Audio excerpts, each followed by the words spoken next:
Happy Monday to you, Dog Nation. My name is Brandon Adams, and this is DawgNation Daily, the daily podcast for Georgia Bulldogs fans, presented today by Pella Window and Door. I hope you had a great weekend. I did. Boy, yesterday just bathed in sunshine, playing a little golf, hanging out with the family. Just a really good time all the way around, and I was really glad to be able to do that, and hope all of you had a good time too, because we're only passing by a little more time here on the calendar before spring practice starts. A week from tomorrow, Georgia is back on the practice field again, kind of the unofficial start to the 2020 campaign, so we'll look forward to doing that with them next week, and of course, kind of previewing a bit of that with you here today. I'm going to focus later on in the show on the offensive line in particular, so we'll do that a little bit later on. John Stinchcomb going to be with us. I felt like today's a pretty good day to talk about offensive line if we got John on the show. He is, after all, such an expert on that front, so we'll do that. I'm going to let the Gators have it off the top of the program. What else would we do on a Monday like this? So we'll have a lot of fun with you and a BA Q&A as well. As DawgNation Daily, the daily podcast for Georgia Bulldogs fans, presented by Pella Window and Door of Georgia, begins right now. Today's episode of DawgNation Daily is brought to you by Pella Window and Door of Georgia, viewed to be the best. Presented by DawgNation.com, this is DawgNation Daily, the daily podcast for Georgia Bulldogs fans. Here's your host, Brandon Adams. We are going to have some fun on the program here today. We always love it when there's a little log thrown on the fire of the Georgia-Florida rivalry, and we predicted. Now, we get lots of predictions wrong, but one of the predictions that we made on the show not too long ago was that the presence of Tim Brewster, just given his sort of blustery history as a Florida tight ends coach, might be a good thing for the Gator-Hater rivalry, because ultimately, while we don't like Florida, we do like rivals. We like kind of going back and forth with stuff like that. We just think all that kind of stuff is fun. And I think it's also really good when a moment occurs that's instructive, something that becomes kind of a perfect snapshot to help us understand other things that are going on. And I think the Georgia-Florida rivalry was summed up perfectly. The current state of the rival that the Dogs will face in the world's largest outdoor cocktail party was summed up perfectly by something we saw over the course of the weekend. Florida tight ends coach Tim Brewster tweeting out a little braggadocious line, a boast from him. He says, man, awesome that the Gators now have the number one class in the nation for the class of 2021. Now, I think this is on the heels of Florida getting a tight end commit. I don't know his name. I'm not even sure. But I believe that's the genesis of the Brewster tweet there. 14 commits now for Florida for the class of 2020. Now, or I should say for the class of 2021. Now, what I wasn't aware of, somebody had to tell me this on Twitter, come to find out, Florida actually doesn't have the number one class. If you go to the 24/7 Sports Composite Team ranking, Gators are actually number 2 right now. It's Ohio State with number 1. And obviously you understand how this works. A lot of this is about the sort of total number of commits that you have. But nonetheless, Tim Brewster bragging about being number 1 in the country for recruiting, he says, for the class of 2021. And what's interesting about this is, we're obviously a long way away from the culmination of all of this in December or in February, and Georgia, for the most part, really hasn't started really swinging for the fences yet when it comes to recruiting. We know that's coming up. I'll show you later on. For the most part, the SEC schools have kind of gotten off to a relatively slow start in recruiting here. Florida's taken 14 commits. 8 of those are 4 stars. Only one of them, though, ranked in the top 100. So Florida's kind of like the all-you-can-eat buffet of recruiting right now. They've got gobs and gobs of quantity. I guess you can decide for yourself how much quality. But nonetheless, it's highly ranked by somebody, apparently somewhere. It's number 1. So Florida assistant coach Tim Brewster said, hey, look at us. How about these Gators? We are number 1 in the country for the class of 2021. Now, that's a stark contrast to Georgia, who has actually finished, not been number 1 in, what month is this? March? Not being number 1 in March, but actually finished with the number 1 class twice in the last 3 years. But even upon winning the title of best recruiting class for the year, you almost never hear Kirby Smart brag about this at all. In fact, he seemingly goes out of his way to sort of say the opposite of that. So you got a guy in Tim Brewster is like, hey, look at us. It's March. We're still months away from anybody signing a letter of intent. But as of right now, we're the number 1 class. Put aside for the moment, they're not actually the number 1 class, but that's what he's saying. He's bragging about that. Yet to go back to February of 2018 for a moment, when Georgia, for the first time under Kirby Smart, actually finished with the number 1 class, this is what Smart said then. Obviously, I'm excited about the class, and I know all you guys want to talk about the ranking. That really does not float my boat or the staff's boat. I don't think that's what's important. what's more important is the quality of kids we were able to get, both academically and athletically. That's what excites me most about them. So Kirby Smart says, my staff, me, the number one ranking does not float our boat. Since we just heard Kirby Smart say that, can I see, for those watching on video, the Tim Brewster tweet on the screen once again? Just a little context for this. And, of course, if you're listening radio and podcast, you don't see that. You just heard Kirby Smart say, listen, being number one doesn't float my boat. And Smart, after they were number one again for the class of 2020, essentially said something close to the same thing. But Tim Brewster in March is like, man, it's awesome. The Gators now have the number one class in the nation for 2021. I mean, doesn't that just tell you everything you need to know about the difference between Georgia and Florida? And if you're a Georgia fan, kind of worried about, what it's going to be like for you in 2020, what your path to playoff is. ESPN, Heather Dinich, the writer, already told you the other day that she views Florida as the biggest obstacle for Georgia along the way to that playoff. Here's what I would tell you as a Georgia fan. I obviously am one. I got the Georgia G on my shirt here today. If Florida's the biggest obstacle for my favorite team making the college football playoff, then I say bring it on. Because that mindset right there that Tim Brewster just expressed, I think it's a losing mindset. I think it's the kind of thing that shows Florida is content to be satisfied with less than the best. Number one in March, let's see where it is come December. Let's see where it is come next February. My guess is far from number one, and deep down Tim Brewster knows that. This is simply a grift to take advantage of Florida fans who are so desperate for good news. They'll take anything, even something as inconsequential as a high recruiting ranking with 14 commits in the month of March. Deep down, Brewster knows that and understands that. And really, in a lot of ways, he's simply playing off the playbook or singing from the hymnal that Florida coach Dan Mullen has kind of made part of his story at Florida thus far as well. I mean, go back to last year when Georgia beat Florida on the field. Third year in a row that Georgia had beaten Dan Mullen. Second year in a row that Georgia had beaten Mullen as the Florida coach. It seems like to a lot of people, and by the way, we'll do our Gator Hater Updater for you again at the end of today's program on DawgNation Daily, presented by Pella Window and Door. But the results of last year's game seem to suggest that the gap between Georgia and Florida was not getting closer. If anything, it was getting, farther and farther apart just based on the winning streak that Georgia's put together against the Gators and against Mullen individually. However, at the end of that game, Mullen saw it different. Apparently, Mullen seemed content to take a little bit of a moral victory out of what he thought was a relatively close game against UGA. Here's Dan Mullen. Dan, Georgia's kind of been the standard in the SEC the last couple of years. 2 cracks at them now. Overall, you've done great against rivals, but this one's eluded you so far. How close do you feel Florida is to reaching their level as a program? 7 points. Do you use this game as a measuring stick for where you guys are at overall? No, we're 7 points behind Georgia. I know that. So congratulations, Dan. You're 7 points behind Georgia. You're number one in the recruiting for the class of 2021, like 10 months before it all comes to an end. Congratulations. You're doing great out there. As I said before, if Heather Dinich is right and Florida is the toughest obstacle for Georgia to make the college football playoff, then folks, go ahead and make your travel plan. Pasadena, or where's the other game this year? It's not Pasadena, whatever. I think a lot of Georgia fans hope to go back to the Rose Bowl. Whatever the travel plans are, go ahead and do those. Get ready for it. Because if Florida is all that stands between you and your favorite team being back in the playoff, the mindset coming out of Gainesville, that's not a playoff mentality right now.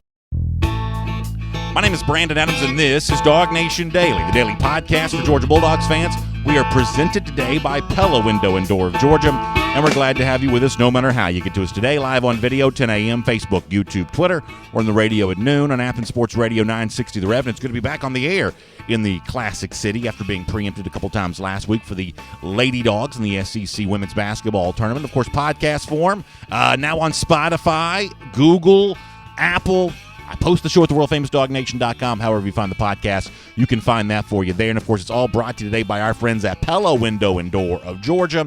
And they can help equip your house with energy-efficient windows and doors. And this is a very good, very important thing because, let's face it, when it comes to keeping energy inside your house, a energy-efficient door and energy-efficient window can help do that. Over the long haul, that can save you money on a heating bill or an electrical bill or a gas bill or something like that. Plus, it improves the curb appeal of your home as well, which could also lead to increase value when you go to sell. It's all the reason why Pella Window and Door of Georgia is a company the DawgNation Daily believes in and we recommend, and they're making things great for you here as well with a very special offer right now. You can currently get 50% off qualifying installations or 0% APR for 48 months. Now, this offer is only valid through March 12th, so you need to act right now. Contact them to get a in-home consultation or either by phone or by email. Very easy to remember. Let me give you pellabranch.com as the website. That's pellabranch.com, or give them a call, and you can schedule an appointment at their Dunwoody showroom, 404-445-2979. That's 404-445-2979. Pella Window and Door, Georgia, is viewed to be the best. All right, we'll get John Stinchcomb here coming up in just a moment. Before that, though, let's go around the doghouse here today on DawgNation Daily, presented by Pella Window and Door. And in this space, over the course of the next couple of days, one of the things we're going to do is a little bit of a spring practice preview. I'm going to do that here in a moment with a look at the Georgia offensive line. I'll give you a couple thoughts on that. I also want to set you up for the BA Q&A for today. We'll do this on the forum at forum.dawgnation.com. We'll do this live on video on our Facebook, YouTube, Twitter comment sections. Of course, you can hit me up on Twitter at DawgNation Daily. You can put a comment in the show page when we post the show at DawgNation.com later on. Your thoughts on today's questions. Let me show them to you, and of course, we'll kind of explain some of this throughout the program, I guess. Here's the first one. Now, you don't have to give me all 5 names if you want to. If you want to give me just one single projection on this is fine.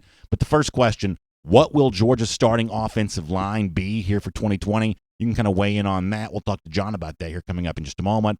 I mentioned that Heather Dinich from ESPN says that Florida is Georgia's biggest playoff obstacle. You can tell me what you think on that, what you think the biggest playoff obstacle for the Dogs is this upcoming season, if you see any out there.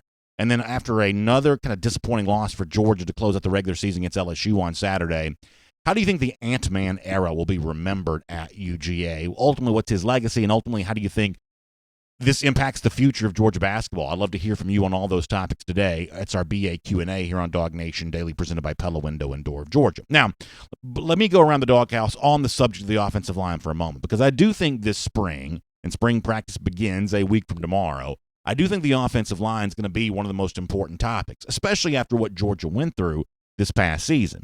If you want to go back to last summer, UGA entered the season as an offensive line unit with a great deal of hype.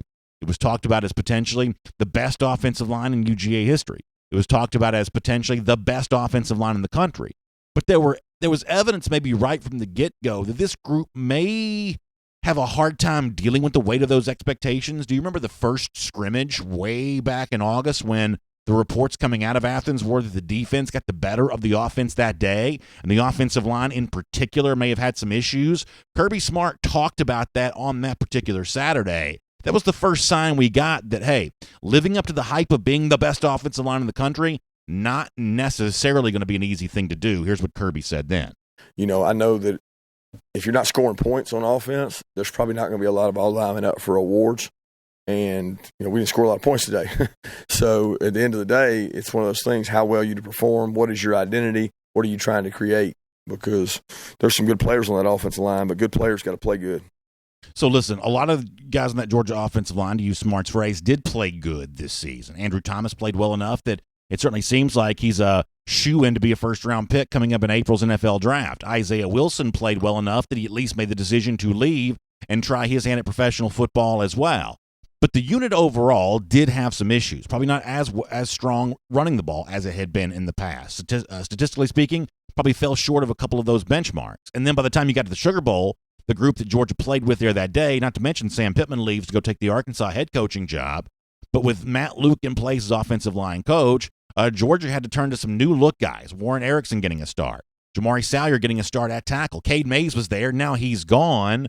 That group kind of thrown together at the last minute to go out and play Baylor, but they did get the job done there that day. And after the game was over with, I had a chance to talk to Matt Luke about what he saw from the unit and what he was looking forward to as he gets ready to begin his first full year as Georgia's offensive line coach. Here's what Luke said then. Well, it's all about them. Those guys, they stepped up to the challenge. We had three normal starters out, and those guys stepped up. They took the challenge. They went wire to wire and played every snap. So really proud of those guys for stepping up. How eager are you to get to work for the 2020 season now? Yeah, that's what I was telling them. This is not the end. This is the beginning, and we can really build off this.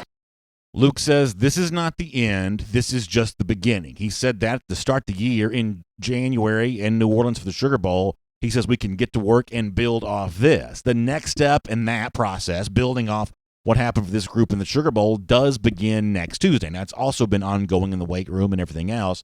But in terms of on the field practicing, that gets going right now. And I think it's going to be really fascinating to see how this group plays out in the spring. I think there are probably 3 big questions to deal with here. I think the best offensive lineman on paper for this group right now might very well be Jamari Salyer, a guy that started at right tackle during the Sugar Bowl. And there's some online chatter that maybe Georgia considers him at the other tackle spot for this upcoming season, even though he's probably, in terms of an NFL projection, a guard, or at one point in time in high school, we talked about him even being a center. He seems to be a tackle at Georgia for now, and possibly even a left tackle. How will Jamari Salyer be used? We'll talk to John Stinchcomb about that in a moment. Also, for a group that's going to clearly have some new starters in place, how important are the returning starters going to be? I'm talking about Trey Hill, that bedrock for you in the middle at center. Ben Cleveland, after not playing in the Sugar Bowl, coming back to be a part of this team again here this season, trying to make a name for himself and then step into the NFL role. A guy that was a sometime starter for Georgia, on the field a lot, but not a full-time starter really in any year thus far during his UGA career. What's it going to be like for him? I think these are all really, really important questions to address about the offensive line. It begins next Tuesday with spring practice, but to keep our preview on this going, I want to bring in a guy who knows the offensive line really well. It's John Stinchcomb. He was an All-American in the spot for the Georgia Bulldogs, obviously played for a long time with the New Orleans Saints. We're lucky to have him here as a DawgNation analyst, and we'll talk to him about this and a whole lot more as part of our Marlos Tavern Insider Update here on DawgNation Daily, presented by Pella Window and Door.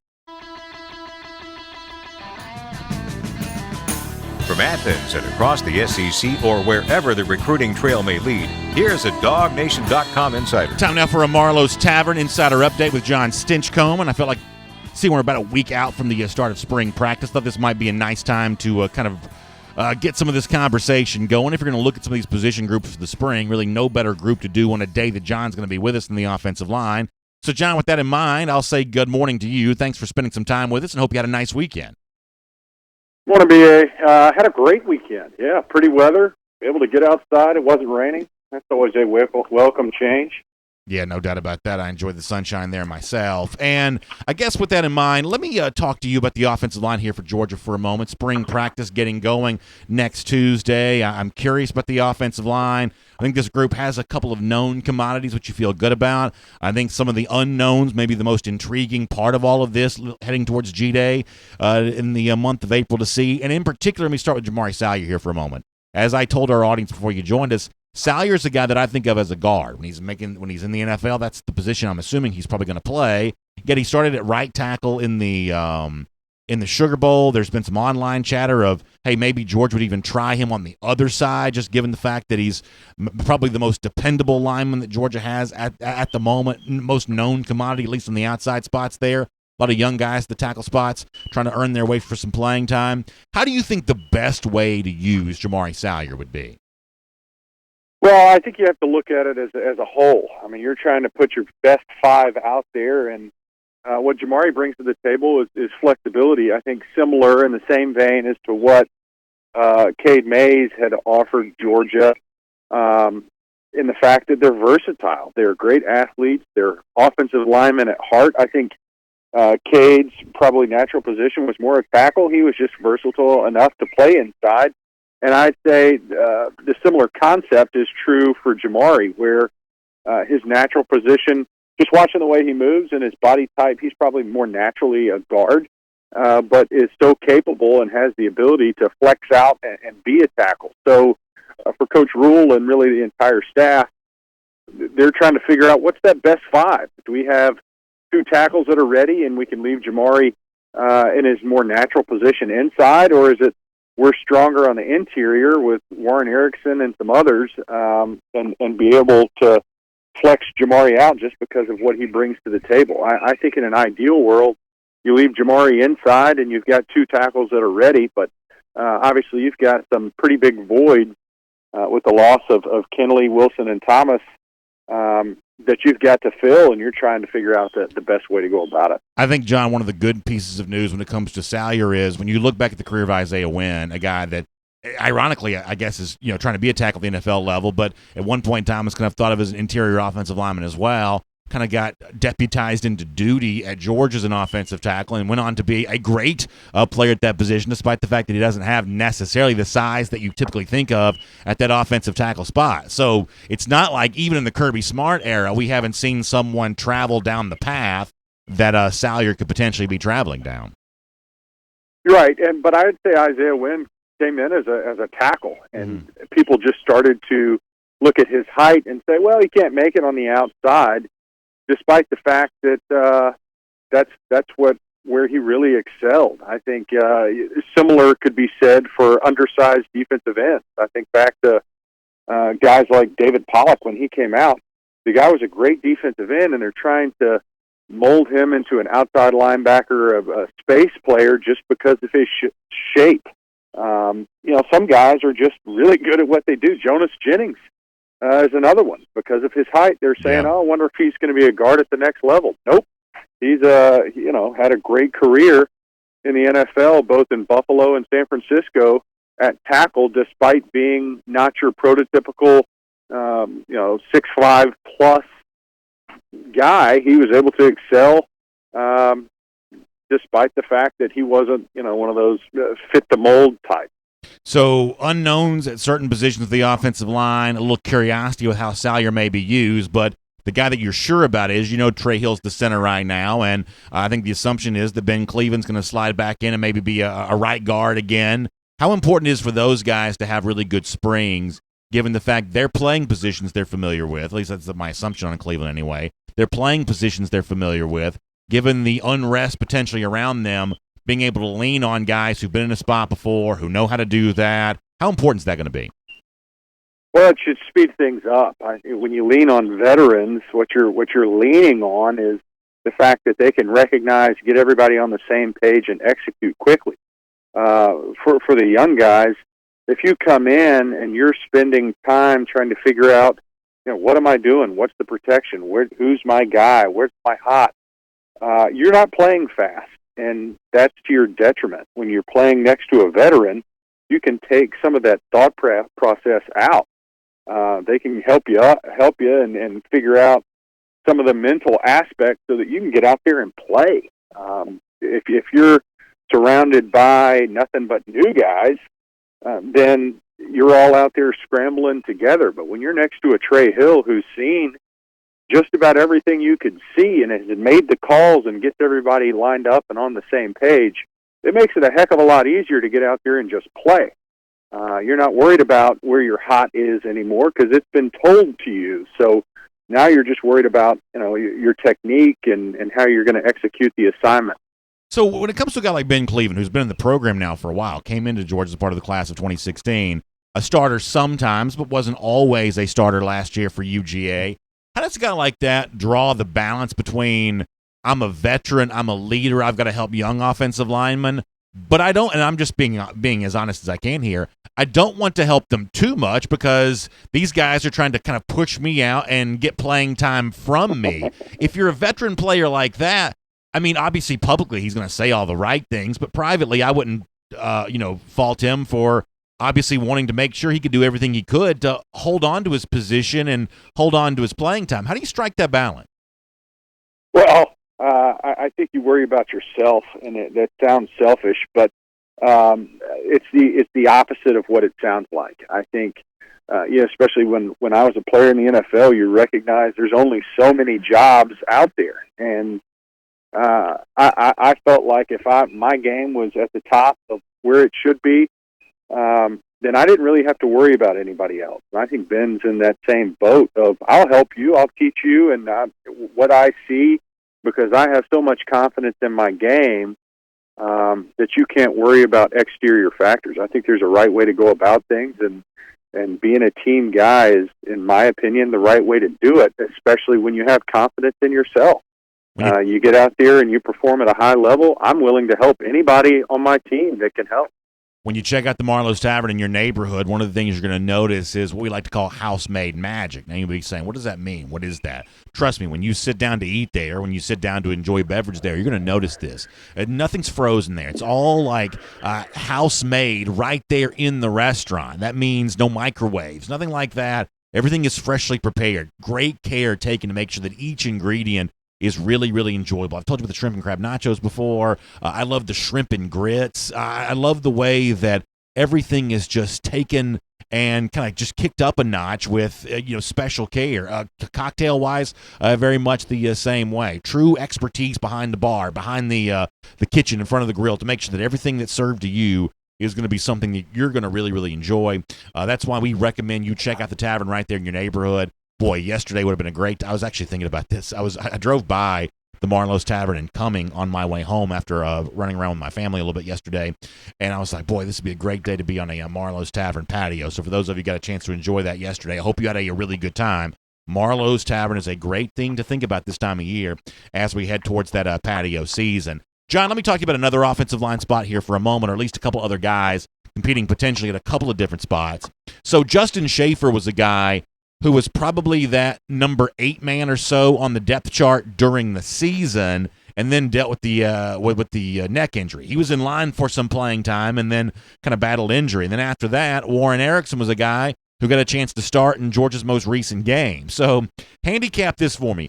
Who's in a better position heading towards the spring? The guy who was arguably higher on the depth chart earlier in the year, or the guy who had a chance to play in the most recent game that Georgia played? That would be Erickson.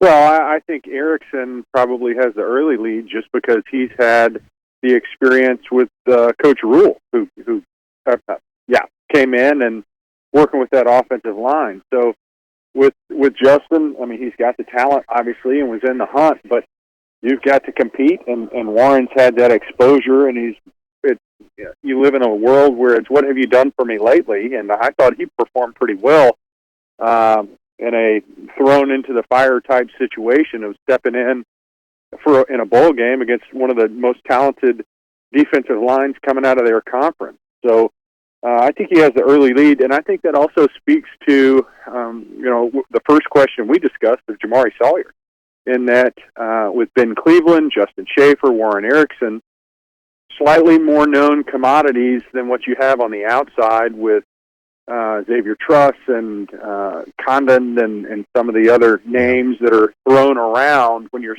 talking about the tackle position. So it might be necessity that says Jamari's going to, at least in the beginning, start out as a tackles, because you've got a little bit more of a bird in the hand situation in the interior. You mentioned Matt Luke, the new offensive line coach. Is it? I'm sure this. Luke, there we go. No worries. But both guys coaching the game, so but the point is, I'm sure for a lot of these guys who maybe found themselves buried in Sam Pittman's depth chart, I'm sure they probably look at the Luke era as a chance for them to make a name for themselves, right? If you weren't necessarily in line for a lot of playing time when Pittman was coaching here, kind of a fresh start under a new coach, that's just human nature, right? Yes, and it's a clean slate. I mean, honestly, you got a little bit of a jump start because of the bowl game situation with Pittman leaving and Luke coming in. Not Coach Rule, who's out in Carolina coaching up the Panthers. Geez, come on, man, keep them straight. No worries. But with Coach Luke coming in, I mean, it is new, and that's the exciting thing. Spring ball can get to be a little bit monotonous, especially for a vet who's been in the system for a while, or you've got the same coach, and it just seems like we've been there, done that. That's very much not the case for this offensive group. One, there's spaces available. There's 3 starting spots that are up for grabs. And 2, you got a brand-new coach in here that you're looking to impress, Trey Hill included. I mean, guys that want to show this is my spot. I want to take some ownership as you build that momentum going into August. Of this spring camp is important to put a picture in your coach's mind with you having a viable spot and kind of writing your name in pencil and in one of those positions. So it's a good situation. I think as a program or for a coach, they want you to have some skin in the game and recognize that this is an important opportunity. I'm sure that's very much the case for this offensive front. So we're doing our BA Q&A, which is just a couple questions I asked the audience. They share their responses with me. If you don't mind, I'd like to kind of close out our time with getting a couple thoughts from you on this. Now, one of our questions today relates to the offensive line. I think at this point in time, we've gotten enough from you on that topic, so I'll ask you the other two here for a moment. Heather Dinich from ESPN, John, said that she viewed Florida as Georgia's toughest obstacle to the college football playoff. Obviously, her reasoning makes sense. It's the game that Georgia probably can least afford to lose compared to, a road game in a place like Alabama, for instance. But if I were to say to you, what's the toughest obstacle preventing Georgia from making the college football playoff, what would your answer be? I liked her answer, and it stood out to me because it jumps in front of some of the bigger games on that schedule. I mean, I think you look at that first game against Alabama, that's an exciting one, not to mention there's so many other good opponents on that schedule. But the reasoning behind putting that game against Florida, because it's a conference game, where it sits on the schedule, it made a lot of sense to me. I liked her explanation for that game. What I like is that the schedule looks to be healthy. You've got some good opponents spread out throughout. There are some years where you look at the schedule and you see nothing but some of the known commodities. You know what you got in the Auburn game and the Florida game, but having Alabama early and the way the schedule plays out, moving that South Carolina game back deeper into the season, and then still having something to prove because of the way that we laid an egg in that one this previous year. It looks to be a much more entertaining, and there's some really good big games on that list for fans as we go into this season. Last one for you as a part of our BA Q&A here in our Marlos Tavern Insider Update. You've told us before you're a basketball fan. John, Georgia lost by 30 to LSU on Saturday. After really playing better for a little stretch here, kind of close on the regular season. Ugly home loss to finish off that stretch of the year. Ugly regular season finale loss to LSU on Saturday. And for all intents and purposes, the Antman Era is now done. How do you think that Antman Era at Georgia is going to be remembered? As a springboard to, more good recruiting classes and making Georgia more of a, visible, trademark on the college basketball scene, kind of a lost opportunity? How do you think the Antman time at UGA will now be remembered? Well, it was such a Jekyll and Hyde season, right? I mean, you had some big wins. You think of the Memphis game. I mean, they played competitive basketball against some really good opponents and then laid some eggs. I mean, I was there for the home game against South Carolina and, that finishing on such a low note against LSU. I mean, there were some ugly losses along the way. You give up double-digit 20-point leads against Florida twice. I mean, there's some things that you get pretty frustrated with just looking at it. But hopefully, I'm going to err on the side of optimism that, you listen to Coach Crean, and he's talking about building a program. And that's not done overnight. It's not done in 1 year. My hope is that having Antman and the national attention that was brought to our program is a positive. This season, it was eerily similar record-wise and productivity-wise to what we've almost grown accustomed to with Georgia basketball, and I hope that needle is moving, and we may not be able to see it superficially, but underneath there's some growth in that program, and there are better days ahead because you want to have the right horses in the stable, and having 1 year with Antman, I mean, I think most fans were hoping for a better single season if we knew it was a 1 year rental, and it really wasn't. So my hope is that there's program growth, and that having the recruits, not just with Anthony, but some of the others that came in, it'll help with the stability of the program and bring in the right players that can continue to progress this overall basketball program we've got. Yeah, I think that's all really well said, John. I appreciate you taking some time to talk about that with us, and of course, we appreciate all of your insight here as a part of our Marlos Tavern Insider Update. I will look forward to speaking to you again soon. Hope you enjoy your week, and thanks for being here on DawgNation Daily. Always a pleasure, BA. Go Dogs. Let's take a look around the rest of the league. This is SEC Through. Yeah, really good stuff from John. And, the honest truth is, I guess I'll probably do more of this in a moment, but as far as our BA Q&A question goes about the end of the Antman Era, the honest truth is I'm not as down on this as maybe some people are going to be. As I've said on a previous show, we never predicted Georgia to be an NCAA tournament team this year anyway. That, you look at Antman, who I think is fun to watch, and I think he's made Georgia basketball more fun to watch. Frustrating there have been so many blowouts, and frustrating that you really end the season maybe feeling no better off about the team than you did to start the season. All that's frustrating. But in terms of what this season I think always was going to be for Georgia, I just think that it still has a chance to be that. A springboard to more good recruiting classes, more interest in the program. Antman going on to have NBA success, I think will be a little bit of an advertisement there. We hear Dwayne Wade and Victor Oladipo and guys like that say good things about Tom Crean. Maybe one day Antman will be speaking, in a press conference saying, hey, I learned something from Tom Crean, and, maybe you get there. Honestly, I think you're hard-pressed to find any evidence this program's trending in the right direction right now. There's very little evidence of that.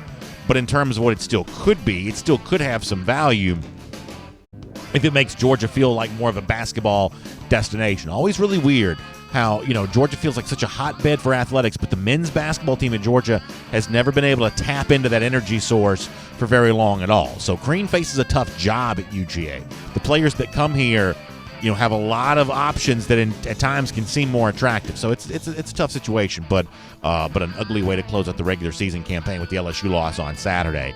I mentioned off the top of the show as we do our SEC through here that Florida, Tim Brewster, kind of bragging about being number one. They're actually not currently number one according to the 24/7 Sports Composite Team ranking. They are number two. But when you peruse these rankings, and admittedly I really hadn't done that as of yet, it's kind of interesting how slow of a start most of the big-time SEC powers are right now. Florida, the only SEC team in the top 10.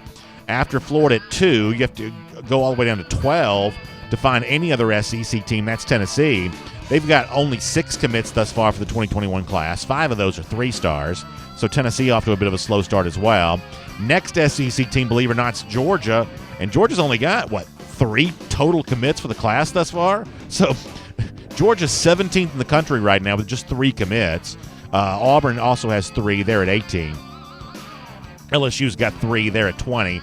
A&M's got 3. They're at 21. So that's about par for the course for SEC right now. A lot of these typical recruiting powers barely inside the top 25, only just now kind of getting going. Georgia actually didn't get its 3rd commit until Friday. So we've had dead period. We're kind of getting in one of those deals where as we head towards a lot of spring games, we'll have a lot more visits taking place. You've also got some guys getting ready to make some announcements, too. So a little bit of a slow start for everybody for the 2021 cycle, but that's about to start heating up a little bit. You may have seen this story at DawgNation.com over the weekend. Urban Meyer was interviewed by the Florida apologist Buddy Martin, and in the interview, Meyer was talking about Dan Mullen, and he basically said, hey, he thinks it's Mullen's time to win the East, get by Georgia. To Meyer's credit, he says, you really can't say anything if you're Florida until you do get by Georgia. So from that standpoint, Meyer speaks the truth. But he sort of predicted that this is the year that can happen, and I guess kind of alluded to the possibility that Florida can make the college football playoff this year, seemingly telling Martin and his readers more of what they wanted to hear than maybe speaking truly from the heart on this. I don't know that Meyer's March prediction's a binding referendum on anything, but I guess my one takeaway from this is Urban Meyer saying these things really doing Dan Mullen no favors, right? Because we've always predicted that when things eventually go south for Mullen, and eventually they're going to, when things eventually go south, it won't be people like me who kind of throw dirt on Mullen. It's going to be Florida fans themselves who come to find out, say, to Tim Brewster, you bragged about being number one in March, but where were you come December? Where were you the following February? Hey, Dan Mullen, you bragged about being within 7 points of Georgia in 2019. How about that final score result in 2020? When some of these things don't turn out the way that Florida fans want them to, they're going to remember the things that Mullen has said. They're going to remember the things that some of his assistants have said. And they're going to remember that Urban Meyer said at the beginning of the year, this team ought to be in the college football playoff. So Meyer, I think, probably thinks he's doing a favor for his former offensive coordinator, but laying out these kinds of expectations for Florida fans, I think it will eventually not really be doing them very much of a favor at all. By the way, let me mention something about a different Georgia rival for a moment, and Auburn's going to get some criticism for this, but I'm going to tell you right now, I don't have a problem with them doing this whatsoever. Let me show you this if you're watching on video. If you're listening, I'll describe it to you. So Justin Ferguson goes to the brand new Auburn facility. Is this the only one we have? Do we have the other picture on this? Okay, so here's one picture. It's the 2019 Iron Bowl with the 48-45 Auburn win over Alabama. Actually kind of a nice photo. Auburn player knocking the Alabama player's helmet off. I don't really quite know how that factors into the new player safety concerns, but nonetheless, it's a cool image to see the helmet flying off the Alabama player as the Auburn guy runs past him. And they also have, much the same way that some schools might have a list of championships. Have you ever been to, like, the Brave Stadium, all the division titles and, National League pennants and things like that year after year after year? Well, Auburn's got a big thing in their indoor facility for all of the Iron Bowl wins, and they've obviously got the most recent one and every single other one after that. They've essentially hung banners for rivalry wins. Some people are going to treat this as Auburn playing too small. And admittedly, if Georgia started hanging a banner in the indoor facility for every time they beat Florida, I wouldn't like it. I love beating Florida. We celebrate the Gatorade Updater, but I think it's beneath Georgia to hang a banner for beating Florida. I just don't think that's the kind of thing that Georgia ought to celebrate and remark in that way because it's not that big of a deal. However, with Nick Saban and Alabama, to that program's credit, beating Alabama is a pretty big deal. And I think one of the things that Auburn can say is, relative to how Alabama has performed against other teams, Auburn's actually done pretty well against Alabama. Saban and Malzahn, the rivalry between those two coaches may not be quite as one-sided as you think. And when you go back and factor in the Tommy Tuberville era and all that kind of stuff, Auburn actually has a little bit of bragging rights against Alabama. Not the ultimate bragging rights because Alabama's won 1 million national championships and everything like that. But in terms of honoring itself for Iron Bowl wins, I actually think that's a pretty good brand for Auburn right now. So people will notice the Justin Ferguson tweet. He covers Auburn for The Athletic. Auburn's going to get some criticism for this. But people are going to say that they're being small-time, little brother, whatever else. I don't have a problem with it, and I think that's actually kind of a cool thing to do. One more thing on our SEC through here. Our buddy Mike Griffith confirming with the SEC office that as of right now, there are no plans to make any kind of changes to the men's basketball tournament slated for Nashville this week. And I take that as really good news. I'm not a scientist. I'm not a coronavirus expert. I just think that our country really needs a big distraction like March Madness right now. Can't wait to see that usher its way into the stage here over the course of the next few weeks. I think the city of Nashville really needs an SEC tournament. They've been rocked by, obviously, a horrible tornado. We talked to Stephen Lassen from Athlon Sports about that on the show last week, about what it's been like in Nashville. Downtown has really been impacted by this. A horrible death toll, a loss of property, just a very, very sad situation. So, I'm no scientist, and, you should consult everything else in terms of what you feel comfortable and what you feel safe doing. But I think the city of Nashville needs the SEC tournament right now. I think our country needs March Madness and the great distraction that can be. So I take it as really good news. The SEC is plowing ahead right now with the SEC tournament. I'm really glad to see that. And we'll make that your SEC through. And here on DawgNation Daily for a moment, presented by Pella Window and Door, we'll also take some time with our BA Q&A. We'll give you a chance to weigh in on anything from today's show that you want to, but also a chance to answer these questions as well. I'll remind you once again what they are. The 3 questions, UGA starting offensive line for the upcoming season. Weigh in on that. Let us know what you think. You don't have to pick all 5. That can be a little tedious, but if you've got one big opinion in mind on that, you can kind of share that. Also, John Stinchcomb was good enough to answer these for us a moment ago. The biggest playoff obstacle for Georgia for this upcoming season. You can tell us your thoughts on that for today. We'll get your thoughts on that. And after a bad basketball loss for Georgia against LSU on Saturday, Antman Era about to come to an end one way or another, you can give us your thoughts on how all of that comes to a conclusion and ultimately how that's going to be remembered. So if you're watching on video, we'll take some of your comments live. I'll put these in the DawgNation forum. You can weigh in there at forum.dawgnation.com. If you're a radio podcast, most of you that listen to the show actually listen far after it's been recorded live. If you want to weigh in on your answers, you can do so at the forum, I should say, to me on Twitter, at DawgNation Daily, or you can put your comments in the show page when I post the show at DawgNation.com. I'd love to hear from you on all of those here today. So not great news for Georgia basketball. As I said, men got beat bad by LSU. Lady Dogs got knocked out of the SEC tournament, but there was some better news in other sports. You had baseball team, nice performance against UMass over the weekend. You had a couple of former Dogs that stayed in contention at the Arnold Palmer Invitational over the course of the weekend. Harris English was there. Keith Mitchell was kind of involved in the leaderboard in that one. So a couple of decent showings from some former UGA golfers in the PGA Tour. Softball team had like a walk-off win, kind of a crazy deal against South Carolina. It was kind of an interesting thing to see. So better days for some of the UGA athletic programs, if not the best for the basketball teams involved there. The one good news is that Gatorator Updater, that keeps climbing. We're now at 1,227 days. That's how long it's been since those lousy, stinking Gators have beaten the Georgia Bulldogs. Really good news, and really glad to have all of you with us here on DawgNation Daily, presented by Pella Window and Door of Georgia. Have a great day, everybody. And on video. Time now for our RS Andrews Cooldown, where we'll take your comments on the BA Q&A or pretty much anything else you want to discuss. And, of course, I'll remind you that if your water heater goes out, one of the cool things about RS Andrews, I tell you that story after story they deliver smiles. One of the ways in which they deliver smiles is when it comes to a water heater issue or something like that, many times it can be replaced the same day. So if you wake up in the morning, cold water hits you in the face, that's not a very good way to wake up. By the time you get home that evening, there's a chance you could have a brand new water heater waiting for you. So trust RS Andrews for anything like that online at rsandrews.com. Matt Rukavina says, the Gators are desperate for attention when they're calling first 5 minutes into the race. Yeah, that's probably true. All right, here's Rodney Hewitt's offensive line. He's got Xavier Truss at left tackle, Shafer at left guard, Hill at center. He's got Cleveland at right guard, and Salyer at right tackle. That, to me, is a good situation.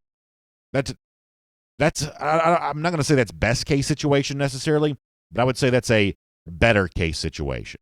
If Xavier Truss plays well enough, performs in practice well enough to earn a starting job, the Georgia offensive line, I believe, has gotten deeper because of it. Same thing with Justin Shafer as well. He plays well enough coming off a neck injury to be back and being a starter again, which I think has a very good chance of happening. Shafer would probably be my pick at left guard as well. But both of those things on that left side, the way you described it, were that to happen, that's a better case scenario for Georgia. I'll stop short of saying best case. I'm honestly not sure what I think the best case scenario is. But if you could have one of those guys from that group, whether Truss or McClendon or even Condon, if you could have one of those tackles that's been in the program, step up, earn a starting job, I'm going to trust Matt Luke if that's who he selects to start at one of those tackle spots, especially if it were to be left tackle. I'm going to say that Georgia's offensive line got better because of that. Ultimately, is that asking too much from one of those guys and one of that trio, or maybe Truss the leader in that discussion, end up more likely a right tackle as just a little safer spot? Could very well be the case. Brett Stephanie says, I want to see Clay Webb. And it's about the time for Webb now, right? I mean, we knew that Webb was going to have some growing pains. Most guys do. He obviously had a big recruiting ranking next to his name, but he stepped into a program where it's hard to earn early playing time. So as a center, if he's going to be on the field this year, it's more likely to be a guard. I think he will compete at the guard spot. But as a center, as a guard, I think it's about time to now see what Clay Webb's bringing to the table on all of that. Doug Rayburn feeling good about Matt Luke as an offensive line coach, and I don't disagree with that. I think he has a really good chance to do that.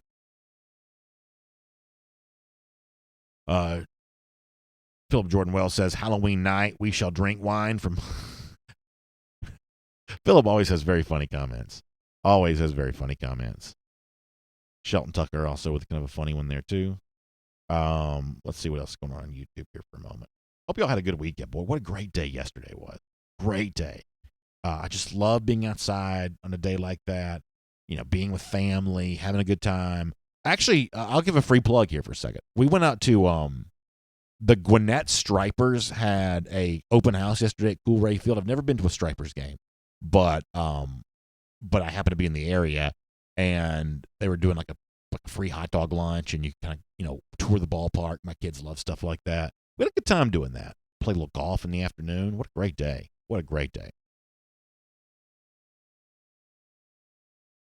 ABC Chiropractic says, looking forward to drinking wine in Jacksonville for extra hour.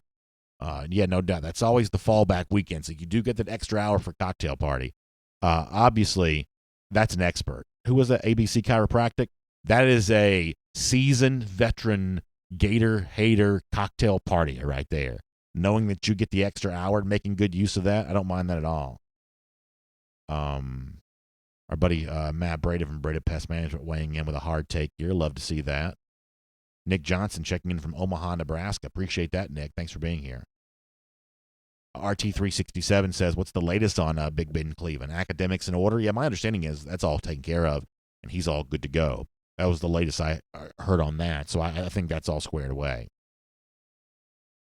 Kevin Wynn with a big prediction for Jermaine Burton for a big season. Love to see that. Thank you very much. Christy, I'm glad you had a good time on the weekend, too. Good to see that.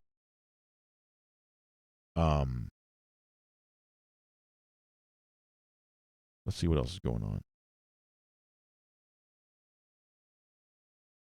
Christy said, did everybody see the super moon? I did not see that. I did see a funny meme, and I'm not typically meme guy, but somebody said something along the lines of, so this week you've got the spring forward weekend, and if you don't have kids, like I'm talking about young kids, spring forward weekend just really messes up the body clock of young kids. I mean, it's crazy. It hasn't really kicked in for my kids yet, but it's about to. There's something about that whole like moving the sleep schedule up for an hour just kind of throws them off. They'll start waking up real early and stuff like that. So that's going to kick in. I believe Friday's Friday the 13th. It is like a big full moon, as Christy kind of alluded to. So we may have a bit of a crazy week with all of that in mind.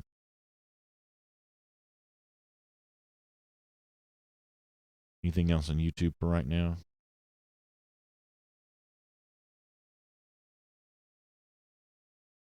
Brandon Howell says, I'm glad all these Florida fans get their hopes up. Y'all going to get crushed again just like last year. Honestly, that's what makes the SEC fun. It's the lack of emotional hedge that most people enter this discussion with. People they like to talk big. I'm as guilty of that as anybody, and it all makes it all very fun. There have been more comments about Lorenzo Lingard in this comment section today than I think I can probably ever remember. Kind of interesting to see. Randy Hall says, is Notori coming back to the offensive line? We obviously won't know this for sure and for certain until spring practice begins, but I do believe that is the expectation, is that I think he is back to offensive line now. Obviously, there's a chance that could have changed again, but I think there's a pretty good chance that Notori's going to try his hand at offensive line again. At least that's where he kind of was for the Sugar Bowl. So let's find out on that for sure, but I think there's a decent chance that happens. Ooh, how about this? Is this true? Kylan and Susan Richter says that Brett McMurphy's got Georgia 18th in his way too early top 25. How about that? Matt Talley says he enjoys going to cool Rayfield. Cheap tickets, not a bad seat in the house. I tell you what I would have loved to have done after having been there, Matt. Last Sunday, Georgia played Georgia Tech there. Now, my understanding is that game was a sellout. That wasn't a very easy ticket to get. But after being in the ballpark, I was thinking, man, to have seen Georgia play Tech in this venue would have been really, really fun. Would have been very fun. But the McMurphy thing, 18th in the way too early top 25, that is very, very interesting.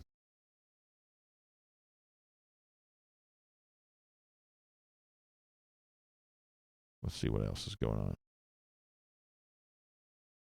We got to go in like 5 minutes. I'm going to try to find a few more.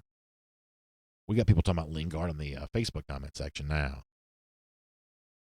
George Wrigley says, what happens with G-Day with the virus going around? I mean, listen, obviously everything's going to be continually monitored, and I will be candid with y'all. One of the things that frustrated me over the weekend is that, I felt like I saw based on my understanding, and I'm not going to get into my understanding, but based on my understanding, I feel like I saw incorrect information kind of on both sides of the issue, whether it be people downplaying it in an unfactual way or non-factual, whatever you want to say, people kind of exaggerating it in kind of an unfactual way. So I feel like I've seen a lack of factual information on kind of both sides of the issue, but I am certainly hopeful that there'll be greater peace of mind for all of us come the end of April for G-Day. I'm very, very hopeful for that. And I'm typically the kind of person that lives my life without fear anyway. At least I try to. That's a really important thing for me. So, unless I have specific information about something that's likely to impact me specifically, then I'm going to choose to kind of go about my business in kind of a public way. I'm like anybody else. I'm monitoring the news. I think the HAC's done a really good job of chronicling all the facts about this. I think that's really important to have those facts out there. But when it comes to SEC tournaments or G-Day or anything like that, I haven't seen anything. That would cause me yet to not attend a public event. You should make your own choices. You should do what you want to do. For me, I'm going to choose to, as we said, great weekend. I'm going to choose to enjoy a great weekend. I'm going to choose to look forward to the events that I want to be a part of. And I think that it's going to be good for the collective psyche of the public. March Madness is coming up. The Masters is coming up. These big events, spring football, for those of us that care about Georgia football, is coming up. These big events that give us all something to focus our attention on. I think that's going to be good for the collective psyche of our country. I think it's interesting that what has popped up here over the last few days is kind of post-Super Bowl, pre-March Madness, kind of a sporting lull. I think that's very interesting. I think we need something as a society to kind of rally around together, and hopefully sports can provide that coming up. Hopefully.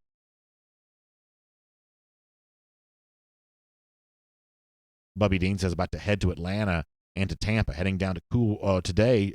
How about that? Buddy Dean's going to so Cool Today Park is the Brave Spring Training Home. So go and check that out. Bubby, I hope you have a good time. Let us know how that goes. I've heard good things about the ballpark. A little bit different kind of venue for the Braves compared to the old spot, but I've heard really good things about it. So make sure you let us know how you enjoy yourself down there, and I hope you have a great time. Matt Talley says that McMurphy's got Iowa State at 10. I have seen some preseason love for the Fighting Matt Campbells. I have seen that. What else here? He's got Wisconsin and Penn State both ahead of us, and LSU third after everything they lost in the offseason. Yeah, LSU third would be a hard case for me to make right now. Joel Moody, I'm going to get to your question in a moment. I think it's a good one. LSU third, I don't know how you get to LSU third, unless you think some of the running backs like Emery and Davis and some of those guys that didn't play a ton last year play more this year and just give a really potent running game. Maybe Miles Brennan's going to be a better quarterback than I thought he was, but I mean, I think this is a pretty big drop-off at quarterback from what Burrow was to what Brennan's going to be. I have a hard time seeing them at third. Now, I don't think they completely disappear off the radar because I do think Orgeron's a good coach. I think they've got, probably two of the best players in the entire conference when you come to Chase, when you come to Stingley. I mean, I get all of that. They're not going to completely disappear off the radar, but I don't know that I could make a strong argument for third. Not sure I could do that.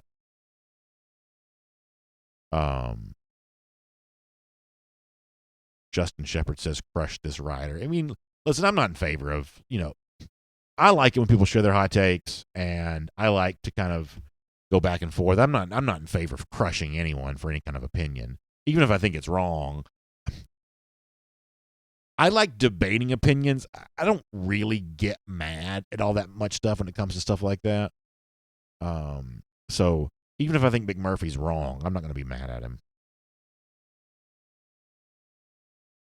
Dog Life Ain't Easy says Mullen's never beat Kirby. And that's, when you're talking about Florida, when you're talking about how things project for Dan Mullen, the lack of success head-to-head against Kirby Smart, I do think has to matter. I think that's an important part of that discussion. I really do. James Wade says, BA leave LSU alone. Yeah, listen, after what they've done to Georgia the last couple of years, that's not been too good. I'll admit that. Michael Porter looking forward to seeing Jamie Newman. I'll agree with you on that. When we do our spring practice previews, we did offensive line today. I'm not sure how much quarterback I'm going to do. I feel like we've talked about Newman already a good bit, but I'm looking forward to seeing him. Memphis Dog says LSU is going to be in the mix for the SEC West, so will Texas A&M. Yeah, I believe I might take A&M over LSU this year. I might do that. Scott Harris says, I love it when writers downplay us, Kirby feasts off that kind of stuff. The truth is, Georgia hasn't gotten a ton of writers downplaying it too much of the last few years. So if something like McMurphy kind of got out there in the atmosphere a little bit, that might actually help a little bit.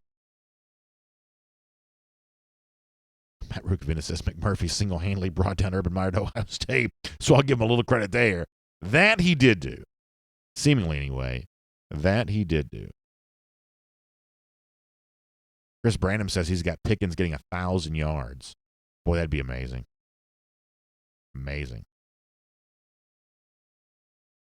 All right, we are getting ready to leave.